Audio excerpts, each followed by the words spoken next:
ভিন্ন বাস্তবতা। বন্যা, নদী ভাঙনে প্রতিনিয়ত বাস্তুচ্যুত হওয়ার আশঙ্কা। বন্যার সময় নদী পাড়ের নিচু এলাকায় বসবাস করা চরবাসের ঘরবাড়ি, ফসলের জমি, গবাদি পশু, হাঁস মুরগি সবকিছুই ডুবে যায় পানিতে। বিপন্ন হয়ে পড়ে জীবন জীবিকা। এমন পরিস্থিতিতে নিরাপত্তার খোঁজে মানুষ বাধ্য হয় স্থানান্তরিত হতে। আশ্রয় নেয় নিকটবর্তী কোনো উঁচু সড়ক, সেতু বা ফাঁকা স্থানে। সেখানে মানুষ, গবাদি পশু, হাঁস মুরগি সবকিছু নিয়ে গাদাগাদি করে থাকতে হয় এক জায়গায়। কিন্তু সেই অস্থায়ী আশ্রয়ে নেই সুপেয় পানির ব্যবস্থা, নেই টয়লেট, নেই স্যানিটেশন বা ব্যক্তিগত নিরাপত্তা। সামান্য গোপনীয়তা রক্ষা থেকেও বঞ্চিত হয় মানুষ। পুরো পরিবার বিপদে পড়লেও সবচেয়ে অসহায় হয়ে পড়ে নারীরা। অন্যদিকে জীবিকা হারানো মানুষ দিশেহারা হয়ে পড়ে। কেউ ফসল হারায়, কেউ হারায় গরু ছাগল, কারো মাছ ধরা বন্ধ হয়ে যায়।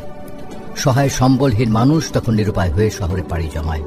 ফলে নগর জনপদে ক্রমশ বেড়ে যায় ভাসমান মানুষের ভিড়।